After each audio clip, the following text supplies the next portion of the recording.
even to Sheree's point way earlier about, them coming as our saviors, I recently dug into quite a few alien abductions and abductees accounts where they're literally saying that that was one of the things that one of the ufologists have referenced as well. They change people's worldview and make them feel like they're here for a purpose that the majority of other people know nothing about. Like they're not a part of this. You're this special elite.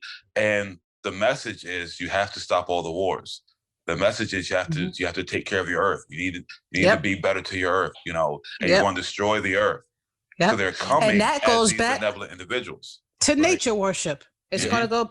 All of it is New Age. Is nothing but, I'm going to say this just for argument's sake, white magic. So when we think New Age, we don't think versus dark magic, darkness. I want to define that. You're not talking about like Aryan magic, right? It's like Caucasian magic. You're talking about white versus like people don't know about witchcraft, so they don't know that they might not realize you mean white magic, dark magic. This distinction or whatever. Okay, right. So paganism is basically nothing but nature worship, and in the end there is a divine goddess.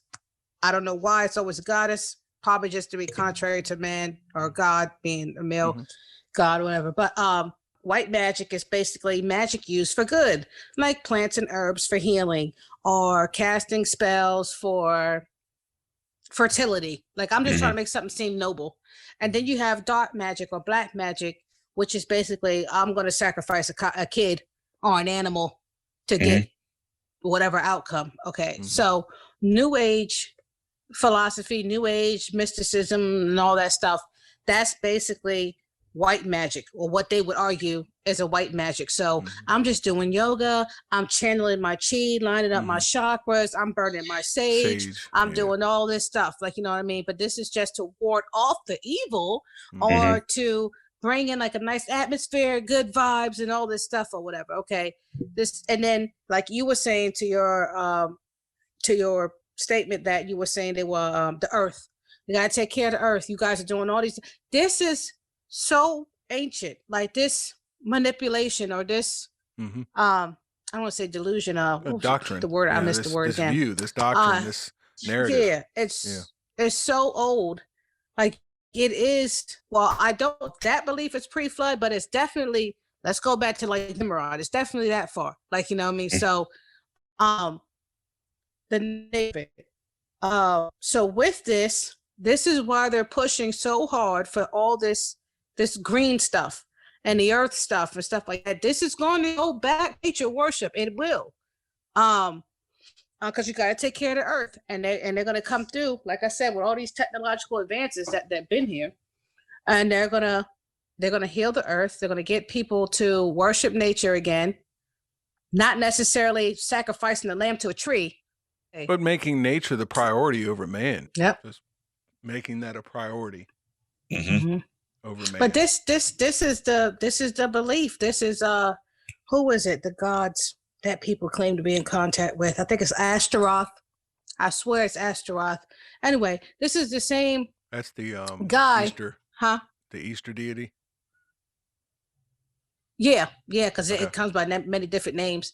Okay. And the Bible talks about Aster or Astaroth. Either way, it's the same guy.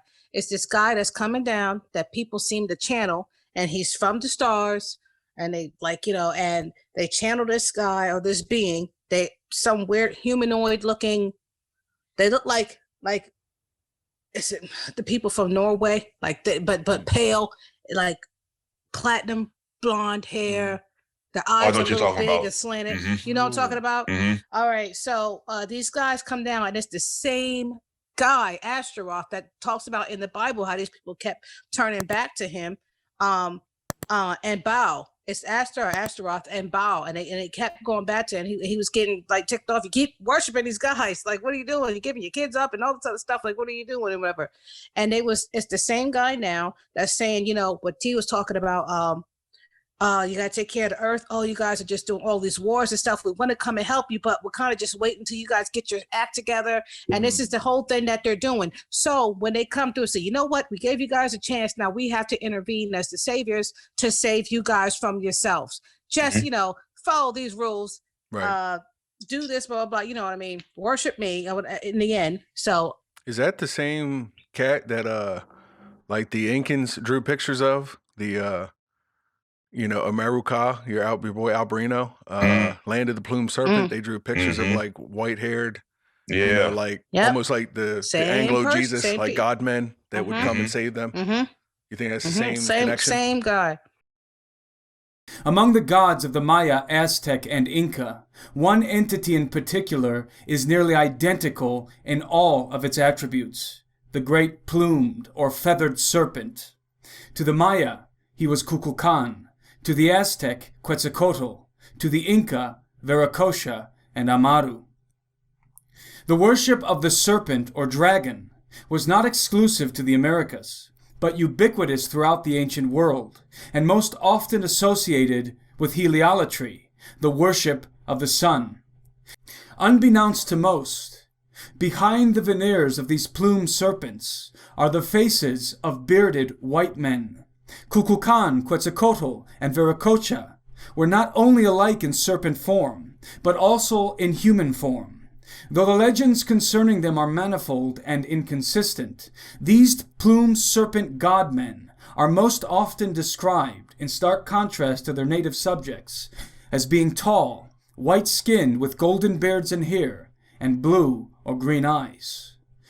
Whereas Viracocha was said to have emerged from the depths of Lake Titicaca on the border of Peru and Bolivia, Kukulkan and Quetzalcoatl came over the sea from a distant land, a land that was destroyed in a great flood. Amaru Muru, the first plumed serpent priest-king in the legends of the Inca, was said to have arrived by passing through a stargate called the Gateway. I believe that the origin and nature of the plumed serpent godmen can be distilled from the legends concerning them. Similarities in their appearance and Caucasian features suggest that they are of a common, non-indigenous race, or perhaps even the same person. The antediluvian narrative of a great flood and giants appears in all of their mythos. Kukulkan, Quetzalcoatl, and Amaru Muru are said to have come from a land that was destroyed by the flood. All of them founded their respective civilizations, bestowing their cultures with science and technology unknown to Europeans of the time, such as extremely accurate cosmological models and calculations, impossible for human beings of the time to ascertain. All of them established a Luciferian cult based primarily on the worship of the sun and the serpent, requiring copious amounts of human blood. Aside from these clues, all of the plumed or feathered serpent deities of the Americas were associated with the wind and flight. There exist many legends among the natives of both South and North America concerning the white-bearded gods that flew through the air on disc-shaped craft. You think that's the same connection? Same guy. Yeah. With that same narrative. Well, that kind of fits into, talking about false god, like deities, these false deities, them wanting to be worshipped, their plan, Gaia, all this science, all kind of the occult, all kind of hinging, focusing one direction, all for the same purpose. Sheree, I think we've talked about it before, but your study in the occult, Manly P. Hall, and so forth, they believe that what they're doing, for in large, Aleister Crowley is an exception because he knew he was doing evil. He was good with that. He called himself the Beast 666 and all that good stuff, right? Made no bones about it that he knew who he was serving and what kind of, he knew it was dark magic, Yeah. But someone like a Manly P. Hall is saying that this is benevolent, that, or at least, the tone of it is benevolent, and that they're bringing about New Atlantis, that perfect, probably eco-friendly, sustainable energy society that, will basically save mankind. And again, they're going to do it with the help of their gods, their belief system. They have a belief system. And this is the goal that they're working towards, is New Atlantis. Yes, absolutely.